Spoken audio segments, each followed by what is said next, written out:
Hello, this is Grandpa Tim.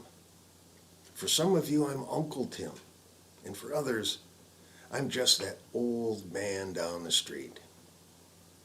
Now, you know I love poems, and I want you to hear probably the most famous poem ever written in America. It was written a long time ago. You may already know this poem. It's titled The Night Before Christmas. 'Twas the night before Christmas, and all through the house not a creature was stirring, not even a mouse. The stockings were hung by the chimney with care, in hopes that St. Nicholas would soon be there. The children were nestled all snug in their beds, while visions of sugar plums danced in their heads. And Mama in her kerchief, and I in my cap, had just settled down for a long winter's nap. When out on the lawn there arose such a clatter, I sprang from my bed to see what was the matter.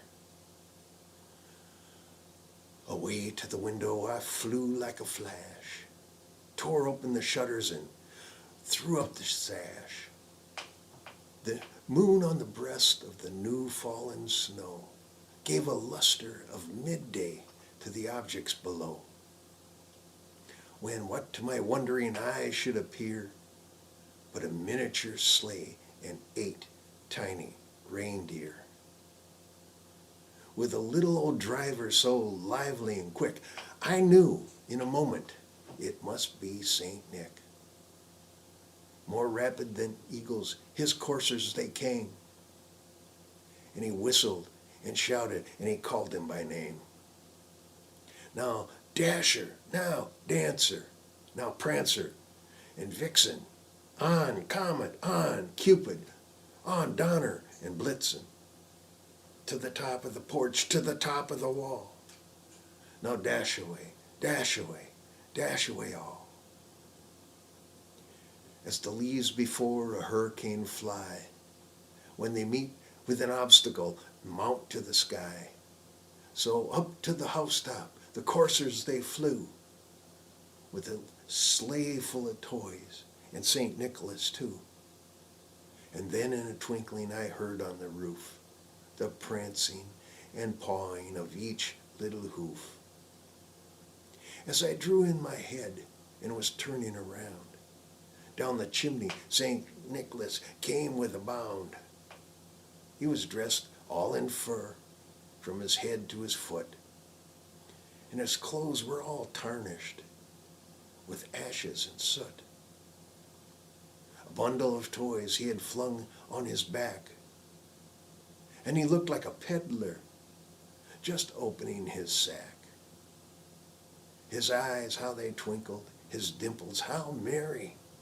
His cheeks were like roses, and his nose like a cherry. His droll little mouth was drawn up like a bow, and the beard on his chin was as white as the snow. The stump of a pipe he held tight in his teeth, and the smoke, it encircled his head like a wreath. He had a broad face and a little round belly that shook when he laughed like a bowl full of jelly. He was chubby and plump, a right jolly elf, and I laughed when I saw him, despite myself. A wink of his eye and a twist of his head soon gave me to know I had nothing to dread. He spoke not a word, but went straight to his work and filled all the stockings, then turned with a jerk. And laying his finger aside of his nose and giving a nod, up the chimney he rose. He sprang in his sleigh, his team gave a whistle, and away they all flew like the down of a thistle. But I heard him exclaim as he drove out of sight. Happy Christmas to all, and to all, good night. Now you have a sweet night tonight, little ones, and wake up happy tomorrow.